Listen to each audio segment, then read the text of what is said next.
Hello. Hi friends. आज हम वर्ण विचार पार्ट 3 के बारे में चर्चा करेंगे। उत्पत्ति के अनुसार स्वरों के दो भेद हैं, मूल स्वर, संधि स्वर।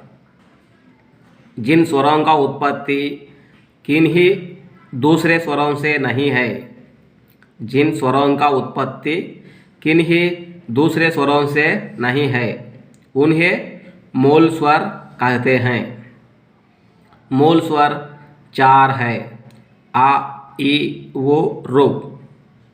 इन मूल स्वर को लघु स्वर और ह्रस्व स्वर भी कहते हैं। मूल स्वर को लघु स्वर, ह्रस्व स्वर भी कहते हैं। मूल स्वरों के मेल से बने हुए स्वर संधि स्वर कहलाते हैं। मूल स्वरों के मेल से बने हुए स्वर संधि स्वर कहलाते हैं।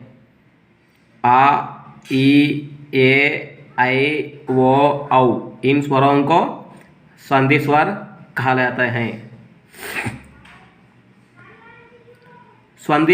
संधि स्वरों के दो भेद हैं, दीर्घ और संयुक्त।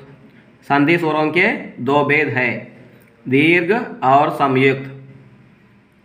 दीर्घ स्वर किसी एक मूल स्वर में उसी मूल स्वर मिलाने से जो स्वर उत्पन्न होता है उसे दीर्घ स्वर कहलाते हैं। किसी एक मूल स्वर में उसी मूल स्वर मिलाने से जो स्वर उत्पन्न होता है उसे दीर्घ स्वर कहलाते हैं। आ प्लस आ, ई प्लस ई, उ प्लस उ,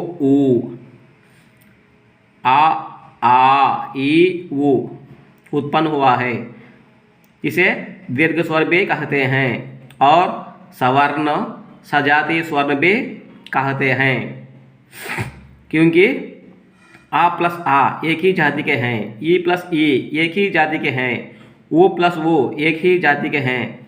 एक ही जाति के स्वर मिलाने से उत्पन्न होने वाला स्वरों को सवर्ण या सजातीय स्वर भी कहते हैं। दीर्घ स्वरों को सवर्ण स्वर, सजातीय स्वर भी कहते हैं। सवर्ण स्वर, सजातीय स्वर भी कहते हैं।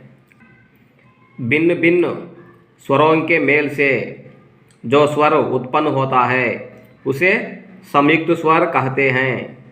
भिन्न भिन्न स्वरों के मेल से जो स्वर उत्पन्न होता है उसे संयुक्त स्वर कहते हैं। आ प्लस ई इज इक्वल टू ए, आ प्लस वो इज इक्वल टू वो, आ प्लस ए इज इक्वल टू ऐ, आ प्लस वो इज इक्वल टू औ। संयुक्त स्वर ए, ऐ, ओ, औ।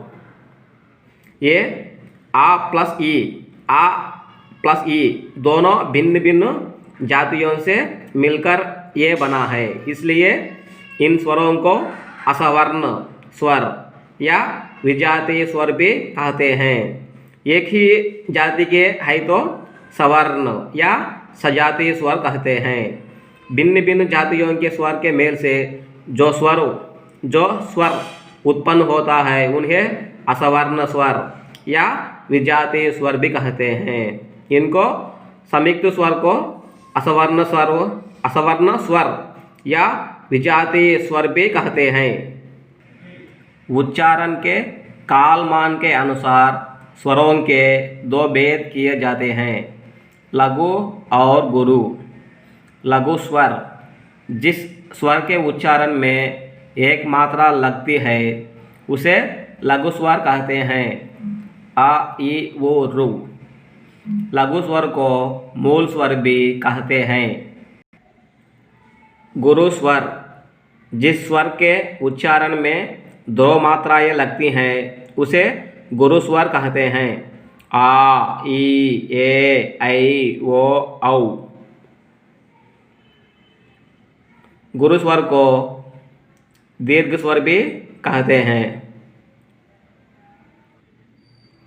प्लुत शब्द का अर्थ है उछलता हुआ। प्लुत में 3 मात्राएं लगती हैं। प्लुत स्वर बहुधा दूर से पुकारने, रोने, गाने और चिल्लाने में आता है। प्लुत स्वर की पहचान दीर्घ स्वर के आगे 3 का अंक लिख देने से होता है। जैसे ए, लड़के, ओ जैसा पुकारने से प्लुत स्वर का पहचान होता है। आ, इ, उ ये सवर्ण स्वर है। एक ही जाति के स्वरों से मिलने से बने हुए हैं। अ, ई व आ, उ अथवा ई, उ ये भिन्न भिन्न जातियों के स्वरों के मेल से बने हुए हैं अथवा इसे असवर्ण स्वर कहते हैं।